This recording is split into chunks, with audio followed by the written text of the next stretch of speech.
Hello, जय हिंद, नमस्कार दोस्तों। आप सभी का अपने परिवार स्टडी विद शशांक में स्वागत है। आज हम लोग डिस्कस करेंगे 2019 के पेपर को, जो कि आपका संबंधित रहेगा इन्वायरमेंट का, जो कि आपके आने वाला एग्जाम है यूपी टेट 2026। काफी ज्यादा महत्वपूर्ण रहेगा। एग्जाम में आपके जो पीवाई के क्वेश्चंस हैं वो हूबहू पूछे जाते हैं। चलिए स्टार्ट करते हैं हम लोग आज की अपनी क्लास को। काफी ज्यादा इंपॉर्टेंट क्वेश्चंस हैं, आप लोग लास्ट तक जरूर जुड़िएगा। आप काफी ज्यादा इंपॉर्टेंट चीज सीखेंगे। ऑप्शंस को हम लोग सीखेंगे, ऑप्शंस को एलिमिनेट कैसे करते हैं, और हम लोग ऑप्शंस को एनालिसिस करना भी सीखेंगे। चलिए देखते हैं हम लोग आज के अपने पहले प्रश्न को। पहला प्रश्न आपके सामने है। आपके सामने जो दिया गया पहला प्रश्न, इसमें आपका पूछा गया जो आपकी जो ट्रेन चली थी 1853 की, पूछा गया 1853 में भारत की पहली यात्री ट्रेन चली थी। कमेंट बॉक्स में आंसर सभी को देना है। आपका जो राइट आंसर आ जाएगा, option number first is the right answer. क्या हो जाएगा? बंबई से थाने के बीच में। अब हम लोग पूरे ऑप्शंस को देखते हैं। बंबई से थाने के बीच में आपकी कब चली थी? तो ये ट्रेन आपकी चली थी 16 अप्रैल को। एग्जाम में पूछ सकता है 16 अप्रैल को। और आपका ईयर कौन सा था? आपका ईयर आपका था 1853। और कितने किलोमीटर चली थी आपकी? आपकी 34 किलोमीटर चली थी। कॉपी में नोट डाउन कर लें जो इंपॉर्टेंट पॉइंट आपके रहेंगे। नेक्स्ट क्वेश्चन आपके सामने है। इसमें बात की गई पशु मेले की। तो पूछा गया है कि इसमें जो एशिया का सबसे बड़ा पशु मेला आयोजित होता है, कहाँ पर आयोजित होता है? सभी को कमेंट बॉक्स में आंसर देना है। आपका जो राइट आंसर हो जाएगा, एशिया का जो सबसे बड़ा पशु मेला आपका आयोजित होता है, ये आपका होता है option number first is the right answer, Sonpur. और ये सोनपुर आपका कहाँ पड़ता है, इसकी हम लोग पूरा डिटेल डिस्कस करते हैं। ये सोनपुर आपका पड़ता है आपका बिहार में। कहाँ पर? आपका बिहार में। और ये मेला आपका कब आयोजित होता है? यह मेला आपका आयोजित होता है नवंबर दिसंबर में। तो ये तिथि के हिसाब से आयोजित होता है। तो तिथि आपकी कौन सी होगी? एग्जाम में ये भी पूछ सकते हैं। तो तिथि आपकी होगी पूर्णिमा, कार्तिक पूर्णिमा। पूर्णिमा और पूर्णिमा आपकी कौन? कार्तिक पूर्णिमा। कोई भी पॉइंट आपका बचेगा नहीं जो एग्जाम में आपसे पूछा जाए और आपको ना आता हो। आपको मालूम चल गया होगा सोनपुर बिहार में मेला का आयोजन नवंबर दिसंबर में। तिथि आपकी पूर्णिमा और पूर्णिमा कौन सी? आपकी कार्तिक पूर्णिमा। नेक्स्ट क्वेश्चन की हम लोग बात करें। नेक्स्ट क्वेश्चन आपके सामने दिया गया है कि इसमें एक राष्ट्रीय एकता परिषद की स्थापना हुई, पूछा गया है कब हुई? कमेंट बॉक्स में आंसर सभी को देना है। आपका जो राइट आंसर हो जाएगा, option number first is the right answer, 1961 में। इसका जो उद्देश्य था, राष्ट्र में जो एकता स्थापित करने, राष्ट्र में जो राष्ट्र है, जो भारत राष्ट्र है, इसमें एकता स्थापित करना, कि मतलब राष्ट्र किसी भी कारण से विघटित ना हो, ना धर्म में ना जाति में। तो इसका मोटो था। आपका option number first is the right answer, 1961। Next question आपके सामने है। इसमें जो पूछा गया है कि संविधान के किन अनुच्छेदों में समानता का अधिकार वर्णित है। सबसे पहले हम लोग बात करें संविधान में हम लोगों का जो भाग है पूरा कंप्लीट हम लोग डिस्कस करेंगे, एक भी पॉइंट आपका बचेगा नहीं। संविधान का जो भाग आपका है 3। कौन सा भाग? भाग 3। भाग 3 आपका किससे संबंधित? आपका मौलिक अधिकार से। किससे? मौलिक अधिकार से। और मौलिक अधिकार में हम लोग बात कर रहे हैं कि कौन आर्टिकल आपके कहाँ से कहाँ तक आपके लाई करते हैं। तो मौलिक अधिकार में आपके जो आर्टिकल है, आर्टिकल 12 से आपके 35 तक। अब आर्टिकल 12 से 35 तक के इसमें क्वेश्चंस पूछा गया। एग्जाम में दूसरे क्वेश्चन से पूछा जा सकता है इससे संबंधित, इसको हम लोग डिस्कस करते हैं। जो आपका मौलिक अधिकार में जो क्वेश्चन आर्टिकल दिए गए हैं, उनमें जो आपके 6 सेगमेंट हैं, इनकी हम लोग बात करें। आपका जो 14 से 18 तक का जो अनुच्छेद है, ये आपका किससे संबंधित है? ये आपका संबंधित आपका समानता के अधिकार से। किससे? समानता के अधिकार के। नेक्स्ट पॉइंट को हम लोग डिस्कस करेंगे ऑप्शंस की बाद। बाकी जो आपका जो अनुच्छेद 19 से 22 है, 19 से 22 ये आपका किससे संबंधित है? ये आपका संबंधित है स्वतंत्रता से, स्वतंत्रता का अधिकार। नेक्स्ट आपके हम लोग बात करेंगे आर्टिकल 23 से 24। आर्टिकल 23 से 24 आपका किससे संबंधित है? ये आपका संबंधित है आपका जो शोषण के विरुद्ध अधिकार। किससे? शोषण के विरुद्ध अधिकार। नेक्स्ट आपके सामने है आर्टिकल 25 से 28। 25 से 28 आपको क्या देता है? आपको धार्मिक स्वतंत्रता, धार्मिक स्वतंत्रता प्रदान आपको करता है। नेक्स्ट क्वेश्चन आपके सामने है। इसमें पूछा गया है किसी देश में जो संविधान है, इसके विषय में पूछा गया कि संविधान किसी देश में कैसा होता है, लचीला है कुछ देशों में, कुछ देशों में कठोर है। इसमें पूछा गया किस देश में लचीला संविधान लागू है। कमेंट बॉक्स में आंसर सभी को देना है। आपका जो राइट आंसर हो जाएगा, ऑप्शन नंबर आपका third is the right answer. United kingdom का जो संविधान है काफी ज्यादा लचीला है। अब हम लोग बात करते हैं भारत की। भारत का संविधान कैसा है?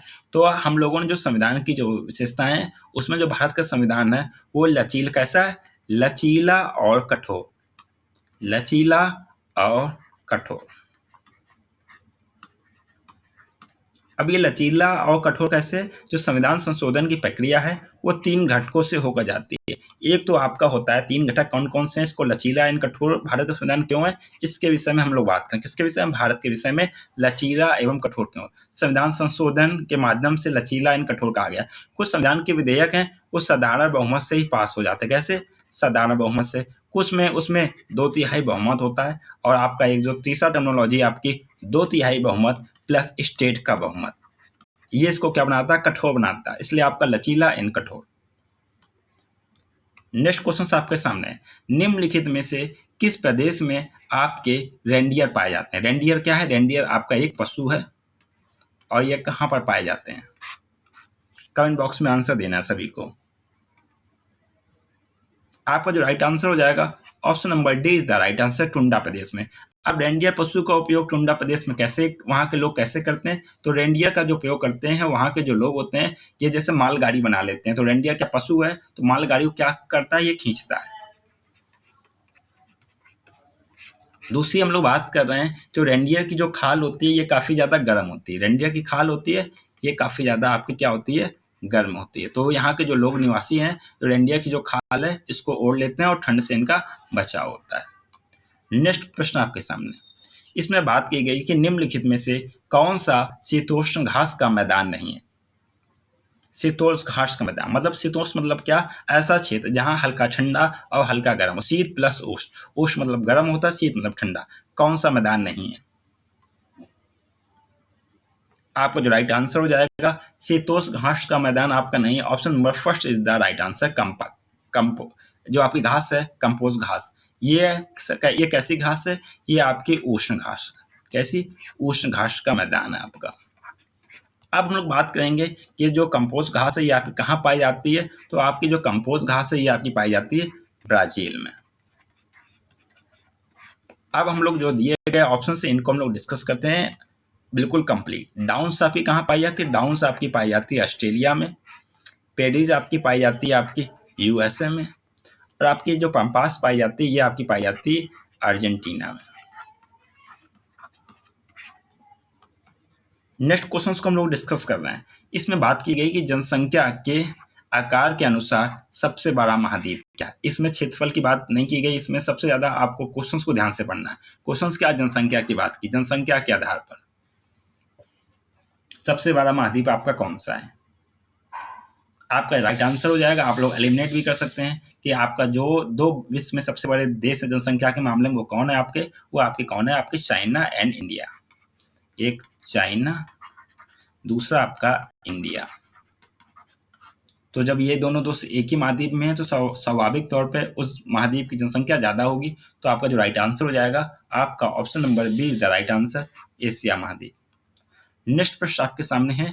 इसमें एक जनजाति की बात की गई है। जनजाति आपकी कौन सी है? थारू जनजाति। पूछा गया कि थारू जनजाति कहाँ निवास करती है? निवास स्थल पूछा गया। कमेंट बॉक्स में आंसर देना सभी को। इसका जो राइट आंसर है ऑप्शन नंबर आपका ए और बी दोनों आपका राइट आंसर है। आयोग ने भी ए और बी दोनों आंसर आपके सही किए थे। अब लोग बात करते हैं उत्तर प्रदेश के तराई क्षेत्र। तराई क्षेत्र मतलब देवरिया से लेके कहाँ तक यहाँ के लोग मिलते हैं? देवरिया। देवरिया से आपको उत्तराखंड के नैनीताल तक थारू जनजाति के लोग मिलते हैं। अब सबसे इंपॉर्टेंट प्रश्न एग्जाम में पूछ लेगा कि थारू जनजाति के जो लोग हैं ये दीपावली को अपना शोक का त्योहार मनाते हैं। क्या? शोक का त्योहार। नेक्स्ट प्रश्न आपके सामने है।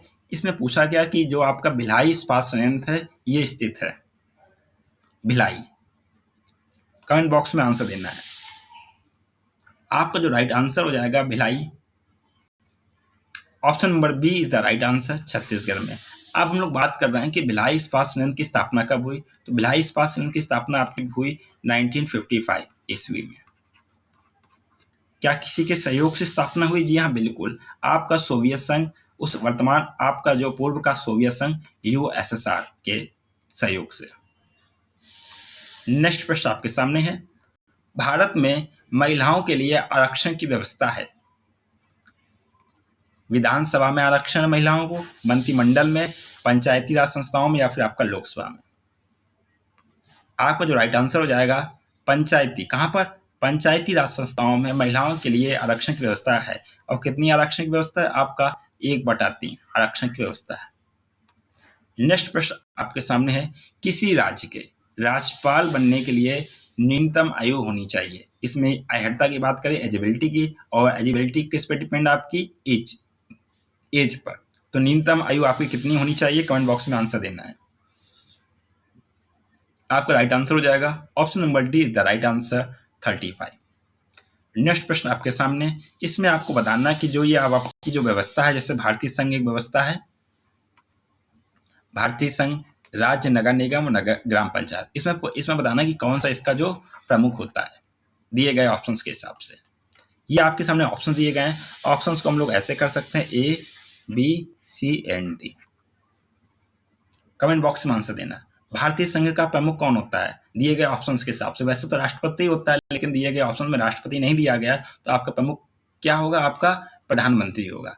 राज्य का प्रमुख आपका क्या होता है? राज्य का प्रमुख आपका राज्यपाल होता है। नगर निगम का प्रमुख आपका मेयर होता है, और ग्राम पंचायत का जो प्रमुख होता है आपका सरपंच होता है। तो आपका जो राइट आंसर हो जाएगा option number B is the right answer, 1342।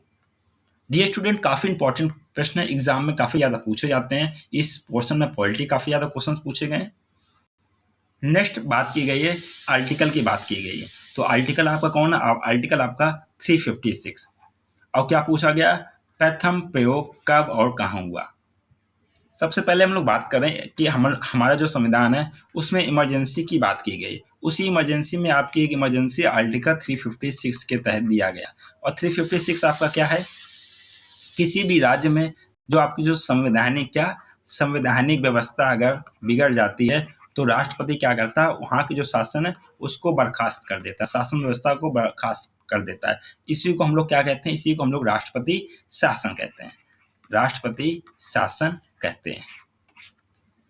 अब हम लोग बात करें, सबसे पहले राष्ट्रपति शासन कहाँ लगा? तो आपका लगा option number first is the right answer, Kerala, 1959। Next प्रश्न आपके सामने है, काफी इंपॉर्टेंट प्रश्न है। आपसे पूछा गया है कि जो ये टैक्स लगते हैं, इसमें नगर निगम भी कुछ टैक्स लगाता है। तो नगर निगम दिए गए टैक्सों में से कौन कौन से टैक्स आपके लगाता है? कमेंट बॉक्स में आंसर देना है। किराया कर लगाता है, टोल कर लगाता है, या फिर मनोरंजन कर लगाता है? आपका राइट आंसर हो जाएगा option number C is the right answer. ये सभी टैक्स नगर निगम आपका लगाता है। नेक्स्ट प्रश्न आपके सामने है, इसमें बात की गई है खरपतवार की। खरपतवार, और ये खरपतवार आपका कैसा क्या है? जली है, जिसे बंगाल का आतंक कहते हैं। कमेंट बॉक्स में आंसर देना। आप लोग कंप्लीट क्वेश्चंस पढ़ लें, या फिर जब आप क्वेश्चंस पढ़ें सबसे उसका पहले जो की पॉइंट है उसको देखें, क्या बात की गई? जली खरपतवार की बात की गई है, और ये कहाँ से संबंधित है? बंगाल का आतंक कहा जाता है इसको। आपका जो राइट आंसर हो जाएगा option number B is the right answer, जलकुंभी। अब इसको खरपतवार कैसे कहते हैं? जलकुंभी। जलकुंभी कहाँ पाया जाता है? आपका जो जल है, जल कैसा जल? आपका स्थायी जल। स्थायी जल में जलकुंभी पाई जाती है। अब ये क्या करता है कि सबसे ये जो स्थायी जल में सबसे ज्यादा क्या करता है? फैलता है। जब ये काफी ज्यादा फैलेगा तो जो जो जो पानी है, पानी की जो ऑक्सीजन है उसको कंज्यूम कर लेगा, सबसे ज्यादा ऑक्सीजन को कंज्यूम करेगा। इससे के कारण वहाँ के जो जल है वहाँ पे जो जीव पाए जाते हैं, जैसे मछली पाई जाती हैं, वहाँ ऑक्सीजन की कमी हो जाएगी और वो जो जीव हैं वो मर जाएंगे। समझ गए? जलकुंभी कहाँ पाया जाता है? आपका स्थायी जल में पाया जाता है। ये काफी तेजी से फैलता है, और जो आपका जल में जो ऑक्सीजन है उसको काफी ज्यादा कंज्यूम करता है। इसके कारण जो जल में जो जीव पाए जाते हैं वो मर जाते हैं, डेड हो जाते हैं, जैसे मछली। नेक्स्ट प्रश्न आपके सामने है, वायरस के क्वेश्चन पूछा गया कि वायरस का अजैविक गुण का लक्षण है। अजैविक गुण का आपका लक्षण है। आपको मालूम होना चाहिए कि वायरस। कमेंट बॉक्स में आंसर देना। सबसे पहले आप लोग ऑप्शंस पढ़िए। वायरस क्या है? वायरस का जो इंपॉर्टेंट प्रश्न है, अक्सर एग्जाम में पूछा गया, वायरस क्या है? सजीव एवं निर्जीव के बीच में कड़ी है। सजीव एवं निर्जीव के बीच में। अब इसका मतलब क्या है कि वायरस में आपके सजीव के भी लक्षण पाए जाते हैं और निर्जीव के भी लक्षण पाए जाते हैं। और इसमें क्या पूछा गया, अजैविक गुण का लक्षण। अजैविक मतलब क्या, निर्जीव, कौन सा है इसमें। इसका जो राइट आंसर हो जाएगा option number C is the right answer. इसे क्रिस्टल के रूप में परिवर्तित किया जा सकता है। क्रिस्टल का मतलब जैसे वायरस है, कहीं देख लिया माइक्रोस्कोप से कोई वायरस है तो उसको टुकड़ों में भी तोड़ सकते हैं, उसको बोतल में भी भर सकते हैं, लेकिन जो इसका जो क्रिया है उसको वो चेंज नहीं होती है। जिसका मतलब क्या दिए गए ऑप्शन के हिसाब से आपका ऑप्शन नंबर सी बिल्कुल सही है। नेक्स्ट प्रश्न आपके सामने पूछा गया है, जो पौधे की बात की गई है, क्या, पौधे, और इसमें पौध हार्मोन दो फलों को पकाने में सहायक होता है। आपको कमेंट बॉक्स में आंसर देना है, मतलब फल को पकाना है कृत्रिम रूप से, और क्या है इसमें, आपका हो जाएगा option number C is the right answer, ethylene. Ethylene. अब हम लोग बात करते हैं इसमें जिब्रेलिन का क्या काम करता है। जो आपका जो जिब्रेलिन है ये तने की लंबाई बढ़ाने में सहायक होता है, तने की आपकी जो लंबाई बढ़ाने में सहायक होता है। जो साइटोकाइटिन आपका होता है ये कोशिका विभाजन, क्या, कोशिका विभाजन में सहायक आपका होता है। और जो ऑक्सिन है यह भी आपके जड़ और तने में वृद्धि के लिए सहायक आपका होता है। नेक्स्ट प्रश्न आपके सामने है, इसमें बात की गई है कि मिट्टी में पाए जाने वाले अवायवी, क्या, अवायवी नाइट्रोजन स्थिरीकरण आपके जीवाणु हैं। मिट्टी में ये बैक्टीरिया पाए जाते हैं जो वायुमंडल में जो नाइट्रोजन है उसको स्थिरीकरण कर लेते हैं या फिर उनसे नाइट्रोजन प्राप्त करते हैं। कौन सा आपका बैक्टीरिया है। आपका जो राइट आंसर, सभी को राइट आंसर देना है। आपका right answer option number B, ये Clostridium, option number B is the right answer. Next प्रश्न आपके सामने है, इसमें पूछा गया है कि कोशिका में समानता पाया जाने वाला डीएनए है। सबसे पहले हम लोग बात करेंगे कि जो डीएनए का जो डबल मॉडल जो प्रस्तुत किया था वो किसने किया था, आपका वाटसन एवं क्रिक ने। अब हम लोग बात कर रहे हैं कि उन्होंने बताया था कि वाटसन ने बताया था कि जो डीएनए है ये समानता सभी में पाया जाता है। तो आपका जो राइट आंसर हो जाएगा option number B is the right answer. Next प्रश्न आपके सामने है, निम्न में से कौन एक अचल जीव, मतलब जीव आपका है लेकिन वो एक ही जगह उपस्थित रहता है या एक ही जगह स्थिर रहता है, अचल जीव का उदाहरण है। ऐसे क्वेश्चंस को आप पीवाईक्यू से ही सॉल्व कर सकते हैं, क्योंकि एक बार एग्जामिनर ने पूछ लिया है और बाद में वही क्वेश्चन रिपीट हो जाता है आपका। आप लोग कमेंट बॉक्स में आंसर आपको देना है, काफी महत्वपूर्ण क्वेश्चंस हैं। आपका जो राइट आंसर हो जाएगा option number D is the right answer, यूप्लेक्लेटिला।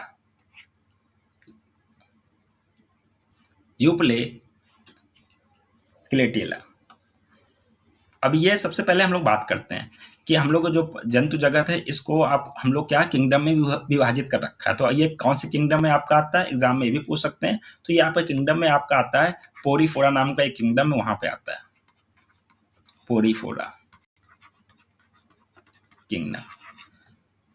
उसके बाद हम लोग कहते हैं, इसको हम कहते हैं ये क्या करता है, ये जैसे ये पेड़ है तो पेड़ में क्या करता है, ये चिपका रहता है, एक ही जगह स्थिर रहता है। इसको हम लोग वीनस की टोकरी के नाम से भी यह जाना जाता है। नेक्स्ट प्रश्न आपके सामने प्रोटीन अणुओं की इकाई है, मतलब प्रोटीन इनसे मिलकर बना है, किससे मिलकर बना है, कमेंट बॉक्स में आंसर देना है। आपका राइट आंसर है option number B is the right answer, amino अम्ल से। और जो प्रोटीन है उसमें अधिकांश 20 अमीनो अम्ल तो पाए ही जाते हैं। नेक्स्ट प्रश्न, निम्न में से कौन सा अंग पादप कोशिका में अनुपस्थित रहता है। आपके सामने ये दिए गए हैं अंग और पूछा गया कि कौन सा पादप कोशिका में नहीं पाया जाता है।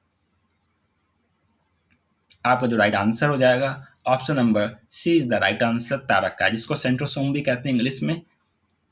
अब एग्जाम आपका जो पेपर आता है वो हिंदी इंग्लिश दोनों में आता है। किसी को कोई वर्ड नहीं आ रहा तो आप इंग्लिश में दे सकते हैं, जो भी इंग्लिश में दे रहा है वो हिंदी में भी दे सकता है। तारक काय किस में पाया जाता है, तारक काय आपका पादप कोशिका में नहीं, आपका किस में पाया जाता है, आपका जंतु कोशिका में।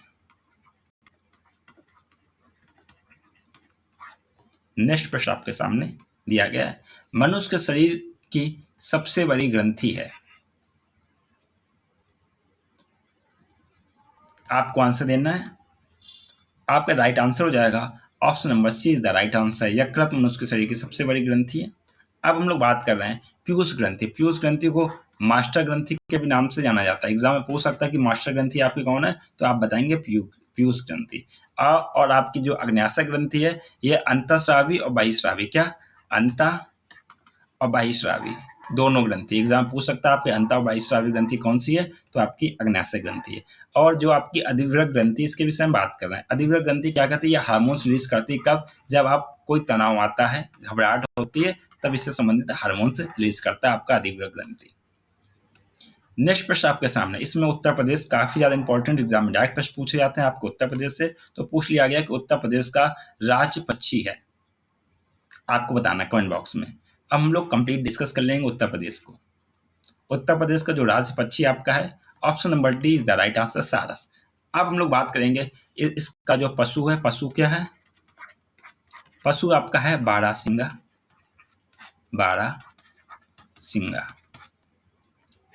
बात करेंगे पुष्प क्या है, पुष्प है आपका पलाश। बात करेंगे हम लोग वृक्ष, वृक्ष आपका है अशोक। तीनों चीज काफी इंपॉर्टेंट है। आपका पक्षी हो गया सारस, पशु हो गया बारहसिंगा, पुष्प हो गया आपका पलाश, और वृक्ष आपका हो गया अशोक। नेक्स्ट आपके सामने प्रश्न है, पूर्वा किस प्रकार की बस्ती से संबंधित। इसमें बस्ती से संबंधित क्वेश्चन आ गया है, जो एनसीईआरटी में आपका दिया गया है 11th की एनसीईआरटी में ज्योग्राफी की, उससे क्वेश्चन आपका पूछ लिया गया है। जो लोग ग्रामीण क्षेत्र में रहते हैं उनको मालूम पूर्वा किस प्रकार की बस्ती है। हम लोग देखते हैं ग्रामीण में गांव होते हैं, गांव से थोड़ा हट के थोड़ी कम बस्ती वाला जो क्षेत्र होता है उसको पूर्वा कहा जाता है। तो ये किससे संबंधित, आपका ग्रामीण बस्ती से संबंधित, आपका option number first is the right answer. Next प्रश्न आपके सामने, इसमें बात की गई है कि कौन सा ज्वालामुखी पर्वत है, ज्वालामुखी पर्वत है। सभी को आंसर देना है।